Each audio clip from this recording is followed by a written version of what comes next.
राजनांदगांव पत्रिका में आप सभी का स्वागत है। आप देख रहे हैं जाति प्रमाण पत्र बनाने का मामला। छत्तीसगढ़ मानवाधिकार फाउंडेशन के संस्थापक लव कुमार रामटेके अधिवक्ता छत्तीसगढ़ हाई कोर्ट ने प्रेस वार्ता करते हुए बताया कि छत्तीसगढ़ में अनुसूचित जाति, अनुसूचित जनजाति एवं अन्य पिछड़ा वर्ग के जाति प्रमाण पत्र बनाने में बड़ी तकलीफ हो रही है। छत्तीसगढ़ में आरक्षण के लिए पिछले 23 सालों से लोग भटक रहे हैं। इसके लिए शासन व प्रशासनिक अधिकारी पूरी तरह जिम्मेदार है। जाति प्रमाण पत्र, सामाजिक परिस्थिति प्रमाण पत्र अनुसूचित जाति, अनुसूचित जनजाति के लिए 1950 एवं अन्य पिछड़ा वर्ग के लिए 1984 की स्थिति में छत्तीसगढ़ का लिखित रिकॉर्ड की मांग करते हैं। इस पर आपत्ति जताते हुए लव कुमार रामटेके ने प्रेस वार्ता की। आप भी देखें वीडियो। मन में प्रश्न आ सकता है कि भाई बहुत सारे लोग फर्जी जाति के हैं, वो फर्जी जाति के लोगों पर भी कार्रवाइयाँ चल रही हैं। जो लोग जाति प्रमाण पत्र के लिए आवेदन करते हैं उनकी जाति का वेरिफिकेशन होना चाहिए, जांच होनी चाहिए। जो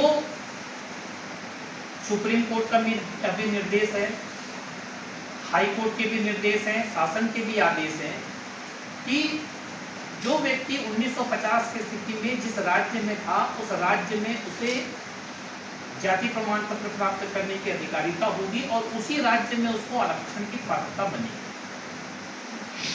छत्तीसगढ़ के सामने सबसे बड़ी समस्या यह है कि छत्तीसगढ़ का निर्माण 1 नवंबर को हुआ और यदि सुप्रीम कोर्ट के आदेश को हम पढ़ें तो सुप्रीम कोर्ट के आदेश में यह स्पष्ट लिखा हुआ है कि राज्य निर्माण के समय राष्ट्रपति द्वारा जारी नोटिफिकेशन के आधार पर उसे जाति प्रमाण पत्र जारी किया जाना चाहिए।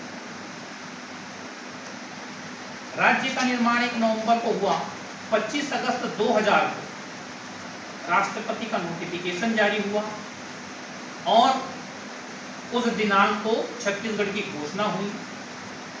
आप यदि इसके एक्ट को देखेंगे, कानून को देखेंगे तो कानून 2013 में बना छत्तीसगढ़ में और उस कानून में भी स्पष्ट रूप से लिखा हुआ है कि 1950 की जो जातियां थी उसको संशोधित करके छत्तीसगढ़ की जातियों को उसमें शामिल किया गया है और स्पष्ट तौर से लिखा है कि 1950 का आदेश संशोधित 1950 एसटी एससी के लिए स्पष्ट तौर से लिखा हुआ।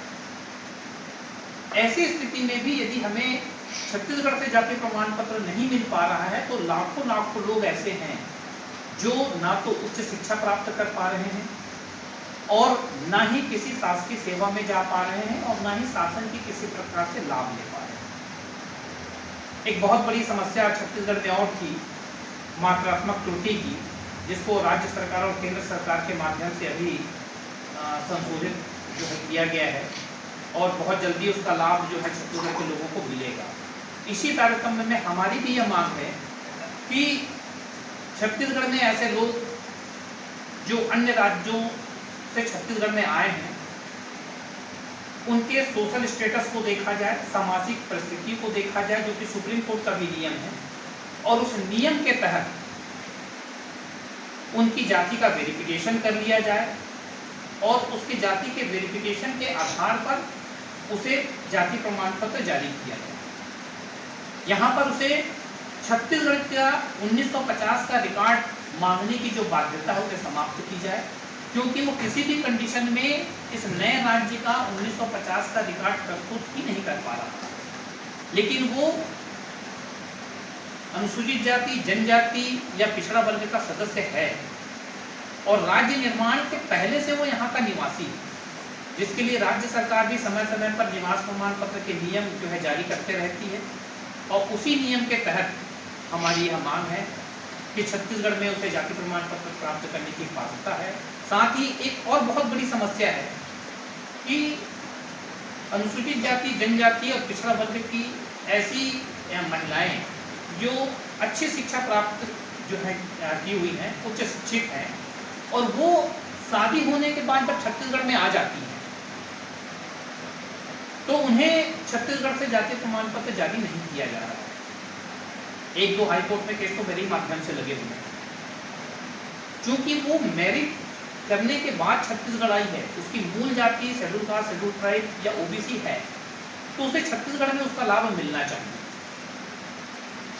यहाँ आने के बाद वो सामान्य कैटेगरी की हो जाती है जाति प्रमाण पत्र उसका पुराने स्टेट का उसके पास ऑलरेडी अवेलेबल है, उपलब्ध है, लेकिन उसे यहाँ पर लाभ नहीं दिया जा रहा है।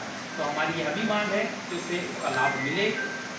साथ ही लोक सेवा केंद्र में जो 1950 या 1984 के रिकॉर्ड की बाध्यता है उसे समाप्त किया जाए, क्योंकि लोक सेवा केंद्र में हमारे आवेदन ही नहीं लिए जाते हैं कि आपके पास 1950 का रिकॉर्ड उपलब्ध नहीं है। 90% लोगों के पास यदि रिकॉर्ड है तो दूसरे स्टेट का है, कुछ लोगों के पास तो रिकॉर्ड उपलब्ध नहीं है। और 2013 के एक्ट के अनुसार यदि हम जाते हैं तो सिर्फ शपथ पत्र के आधार पर भी हमें जाति प्रमाण पत्र जारी किया जा सकता है। यदि हमारे पास कोई रिकॉर्ड उपलब्ध नहीं है तो असमर्थता ज्ञापन हमसे ले लें, ग्रामीण क्षेत्रों में ग्राम सभा का प्रस्ताव हमसे ले लें, नगरीय क्षेत्रों में नगर पंचायत, नगर पालिका, नगर परिषद के प्रस्ताव हमसे ले लें और उसके आधार पर हमें जाति प्रमाण पत्र जारी करें। छत्तीसगढ़ में एक आप नई स्थिति और देखते हैं कि यहाँ पर 2 किस्म के जाति प्रमाण पत्र जारी होते हैं, अस्थायी और स्थायी। जब आप एप्लीकेशन फाइल करते हैं, आवेदन जमा करते हैं जाति प्रमाण पत्र के लिए, तो सबसे पहले आपको अस्थायी जाति प्रमाण पत्र दिया जाता है 6 महीने। वर्तमान स्थिति यह है कि अस्थायी जाति प्रमाण पत्र भी किसी को जारी नहीं किया जा रहा है। अस्थायी जाति प्रमाण पत्र की जहां तक मैं समझता हूं ऐसी प्रक्रिया है कि अस्थायी जाति प्रमाण पत्र आपको किसी भी काम को चलाने के लिए दिया जाता है और वह उसकी वैलिडिटी 6 महीने की होती है। इस 6 महीने के भीतर स्थायी जाति प्रमाण पत्र की संपूर्ण जांच हो जानी चाहिए और उस जांच के आधार पर उसे जाति प्रमाण पत्र दे दिया जाना चाहिए, किंतु ऐसा होता नहीं है। जाति प्रमाण पत्र उसे जारी नहीं किया जा रहा है। 2015 से यदि आप शासन की वेबसाइट में जाएंगे तो देखेंगे कि हजारों आवेदन आज भी पेंडिंग स्थिति में पड़े हैं, उस पर किसी प्रकार की कोई कार्रवाई नहीं हुई, वो आवेदन अभी तक खत्म नहीं हुए हैं, वो आवेदन अभी तक स्वीकृत नहीं हुए हैं, वो आवेदन अभी तक अस्वीकृत नहीं हुए हैं, वो एज इट इज पेंडिंग पड़े हैं। जबकि कानून ये कहता है कि उन्हें जांच करना है और जांच करने के बाद यदि वो वैलिड है तो सर्टिफिकेट इशू करें, यदि नहीं है तो उसको रिजेक्ट करें। जब आप रिजेक्ट करेंगे तो व्यक्ति अपील करेगा, उसके पास रास्ते खुले हुए हैं, वो कलेक्टर को अपील कर सकता है, वो हाई कोर्ट जा सकता है, लेकिन चूंकि केस पेंडिंग होने की वजह से वो कहीं नहीं जा पा रहा। ये स्थिति जाति प्रमाण पत्र की बनी हुई है। इसलिए हम चाहते हैं कि जाति प्रमाण पत्र का शासन स्तर पर सरलीकरण हो, और सरलीकरण का ये मतलब नहीं है कि हमसे किसी प्रकार का डॉक्यूमेंट या दस्तावेज ना मांगा जाए। जो दस्तावेज मांगा जा रहा है वो बिल्कुल मांगे, लेकिन यदि हम छत्तीसगढ़ के स्थायी निवासी बन चुके हैं, किसी भी बाध्यता के कारण यहाँ रह रहे हैं, तो सरकार का, शासन का, प्रशासन का यह कर्तव्य बनता है कि वो हमारी रहने, खाने, बसने की व्यवस्था करे। भारतीय संविधान का आर्टिकल 15 ये कहता है कि किसी भी व्यक्ति के साथ उसके मूल निवास स्थान, जाति, धर्म या लिंग के आधार पर भेदभाव नहीं किया जाना चाहिए। उसके बावजूद भी छत्तीसगढ़ में अनुसूचित जाति, जनजाति और पिछड़ा वर्ग के लोगों के साथ जाति प्रमाण पत्र को लेकर के भेदभाव किया जा रहा है, जो कि नहीं होना चाहिए। शासन प्रशासन स्तर पर यह बहुत गंभीर स्थिति है। लाखों लाखों युवाओं की एज बार हो गई है जाति प्रमाण पत्र की वजह से। जाति प्रमाण पत्र नहीं बनने की वजह से वो बहुत सारे आवेदन सबमिट नहीं कर पा रहे हैं, अप्लाई नहीं कर पा रहे हैं, नौकरियों से, शासन के लाभों से वंचित हो पा रहे हैं। ऐसी स्थिति में हमारी सरकार से मांग है कि सर्टिफिकेट जो है वो समयावधि के भीतर, 1 माह के भीतर जो नियम है उस 1 माह के भीतर जाति प्रमाण पत्र जारी करें या उस पर उचित कार्रवाई करें। ये स्थिति होनी चाहिए। जिन लोगों के पास 1950 का रिकॉर्ड नहीं है उन्हीं लोगों को तकलीफ है ना। जिन लोगों के पास 1950 का रिकॉर्ड है उनका तो बन रहा है ना। जिनके पास 1950 का रिकॉर्ड है उनके साथ कोई तकलीफ नहीं है। कुछ लोग ऐसे हैं, जैसे कि मैंने आपको पहले बताया, कुछ लोग ऐसे हैं जिनके पास 1950 का रिकॉर्ड तो है, उसमें मात्रात्मक त्रुटि है जिसको शासन ने अभी सॉल्व कर दिया है, लेकिन अभी उसका नोटिफिकेशन आया नहीं है। कुछ ऐसे भी लोग हैं जिनके पास 1950 का रिकॉर्ड है, लेकिन वो रिकॉर्ड छत्तीसगढ़ का नहीं है। किसी के पास एमपी का है, किसी के पास महाराष्ट्र का है, किसी के पास उड़ीसा का है, किसी के पास आंध्रा का है, किसी के पास बिहार का है। रिकॉर्ड उसके पास उपलब्ध है, लेकिन वह रिकॉर्ड छत्तीसगढ़ में मान्य नहीं है, जबकि वह व्यक्ति छत्तीसगढ़ की जातियों की सूची में शामिल है।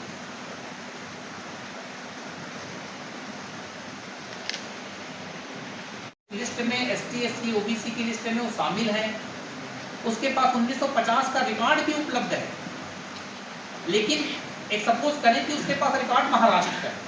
अब एक प्रश्न उत्पन्न होता है कि महाराष्ट्र जो है, महाराष्ट्र कई सारे लोगों से आप पूछेंगे जो महाराष्ट्र से यहाँ पे रह रहे हैं, उनसे आप पूछेंगे कि आप कहाँ के निवासी हैं, तो वो सामान्यतः कह देता है कि 1950 में मैं महाराष्ट्र का निवासी हूँ। तो उसके पास महाराष्ट्र का जाति, थोड़े से गहराई में जाइए, थोड़ा सा मैं आपको और पीछे ले जाता हूँ। 1956 में मध्य प्रदेश बना, तो महाराष्ट्र कब बना? महाराष्ट्र बना 1960 में। मध्य प्रदेश के बाद महाराष्ट्र बना है, महाराष्ट्र पहले से नहीं बना है। 1950 में सीपीएन बरार था। मैं पुनः आप लोगों के माध्यम से ये बताना चाह रहा हूँ कि आप मेरे रिकॉर्ड की जांच करिए 1950 में जाकर। 1950 में स्टेट था सीपीएन बरार। यदि मैं आपको सीपीएन बरार का भी यदि कोई डॉक्यूमेंट दे रहा हूँ अपनी जाति के समर्थन में, तो उसको छत्तीसगढ़ गवर्नमेंट को मान्य करना चाहिए। गवर्नमेंट 1950 का ही क्यों मानती है? उसके पीछे रीजन क्या है? बिल्कुल, बहुत अच्छा प्रश्न है आपका।